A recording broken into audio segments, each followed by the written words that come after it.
Arti mbetet një nga format më të rëndësishme të shprehjes njerëzore, me ndikim të drejtë në jetën personale dhe profesionale.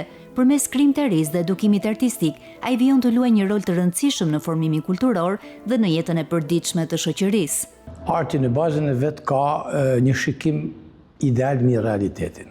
Duke qenë se është një pjesë e infrastrukturës shpirtërore të njerëzve, arti nikon në formën më të drejtë për drejtë në ndjenjat dhe në emocionet e tyre. Unë kam pas fatin që qysh vogli jam rrit në ambient artistik dhe kam ka ndihmuar ndoshta që unë të gjej frymëzimin tim mjetësor gjithmonë pranë muzikës. Roli i tij bëhet edhe më i rëndësishëm në edukimin e brezave të rinj. Arti është forma bazë e edukimit të njerëzve me vetit më të shkëlqyera të jetës.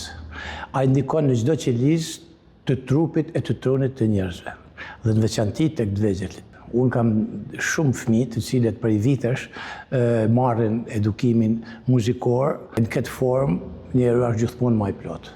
Përtej dimensionit personal, arti mbetet një faktor me ndikim të gjerë në formimin kulturor të shoqërisë. Artistat në vetvete kanë gjetë formën që nëpërmjet artit të japin atë që është thelbi i jetës, bukurinë, shpresën, paqen. Arti mbetet i pranishëm në përditshmëri përmes muzikës, pikturës dhe formave të tjera, duke i dhënë më shumë ndjesi dhe gjallëri jetës së njerëzve.